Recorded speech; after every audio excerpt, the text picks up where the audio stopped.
We're coming up on an area in the back corner of my landscape. We've got 5 different fruit trees growing in here. The 2 off to the right are pear trees. And I did a video a while back where we compared planting a pear tree and then what it might look like 10 years later.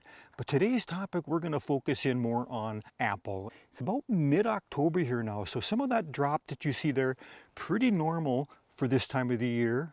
Behind me here, we've got a Harold red apple tree, and there's actually a couple more off to the left and behind, a Zestar and a State Fair. I'm Kevin, I'm coming to you from Zone 4, Northern Great Plains, and we're going to break this video into a few key topics. Starting off, we'll talk about what can lead to this fruit drop and why it's important to keep that area cleaned up.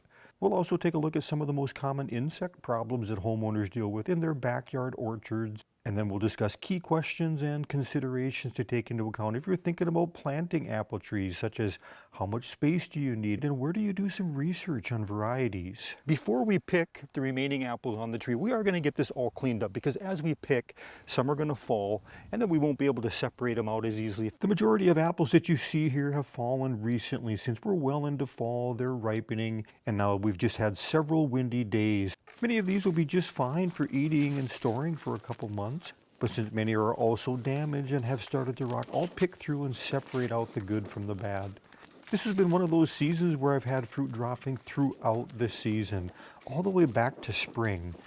This is often referred to as June drop. And June drop is kind of a generic term for apples that start falling early. And that can happen for many reasons, whether it be high temperatures, low temperatures, too much pollination, too little pollination, too dry, it could be windy. So there's a lot of different factors that happen in a tree that when they shed their fruit early, it can also be more characteristic of certain apple varieties.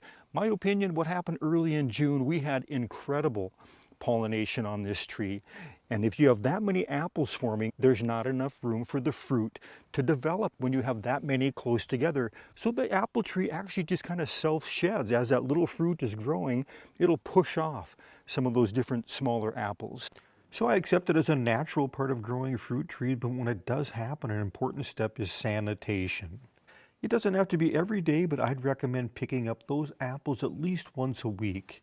The reason here is to help minimize a buildup of insect pests and various fungal diseases. In my area, apple maggot and codling moth are the 2 key insects that I deal with.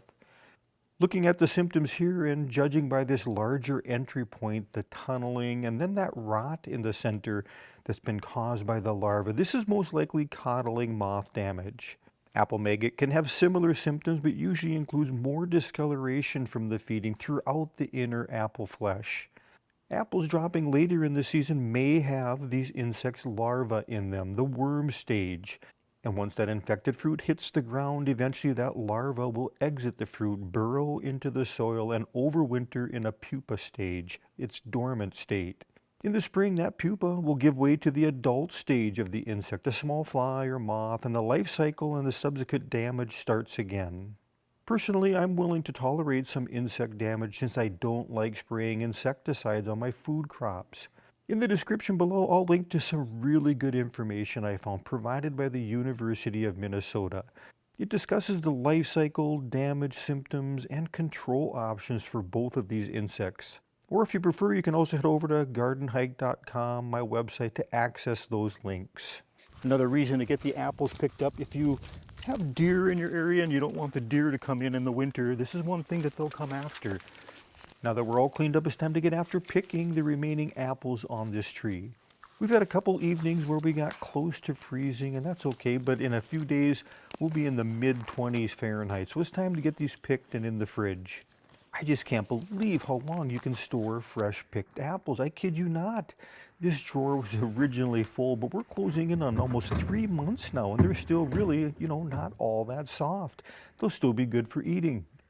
About 5 years ago, I had a bumper crop on my apple trees, and I spent a lot of time slicing, dehydrating both apples and pears, and then vacuum sealing the fruit in these jars. Over 5 years later, I'm still eating the little chips to this day, and they still taste as fresh as the day I put them in storage.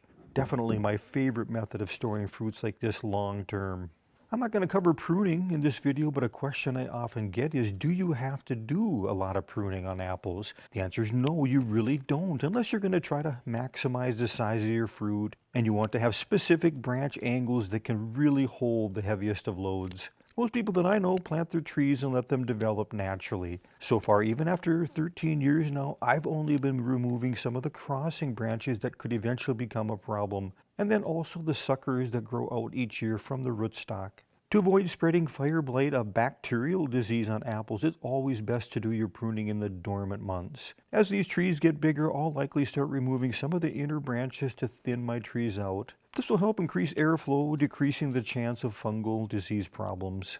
On the subject of planting and spacing, how much room do you need for apples? This is important because it's usually recommended that you have 2 different apple tree varieties planted close together, usually within 50 feet for best cross-pollination. Now, if you live in a neighborhood with a lot of trees, there's already a good chance there's another apple tree nearby, and you might be just fine with one tree. As far as size goes, apple trees are usually sold on what's referred to as standard or dwarf rootstock. Dwarf trees are smaller trees, so you'll need less space, and it's easier to pick the apples on those trees down the road. But if you live in colder climates like I do, you have to be careful here, as the dwarf rootstock used is not always as cold hardy as the standard rootstock. But that standard tree can also reach 25 feet tall and wide at maturity, compared to about half that size with the dwarfs. When it comes to deciding which apple tree should you plant, there are dozens of apple varieties to pick from, and they'll have many different qualities, characteristics between them. So whether it's sweet, tart, better for storage, better for baking, one of my favorite resources to use when researching those qualities is Bailey Nurseries. They're a wholesale-only grower, so they do not provide trees directly to the consumer. But they do sell trees to probably, I'm guessing, thousands of retailers across the U.S. If you find apples you're interested in, contact your local garden center to see if they purchase products from Bailey Nurseries. Perhaps they can add to their order or get that apple you've discovered. I'll put a link for their website in the description and on my website, where you can access really good information on dozens of different apple varieties. Good retailers, they're going to have their trees well labeled, good descriptions, and you'll often get best recommendations for that pollinator tree you might need. It's always a good idea to take off that tree guard when you're buying trees to inspect the trunk for any hidden damage that may not be visible. I'm going to leave a small amount on the tree. Apples can take a light frost and they'll tolerate that. You don't want to go real cold into the mid-20s by any means, but that's about all the room I've got in the refrigerator. These will stay fresher on the tree, and that's because the Harrow Red's a late season variety. Some of the early ones, you've got to get them off much sooner. That's all I've got for now on apple trees. Thanks for stopping by. I appreciate it. We'll see you again next video.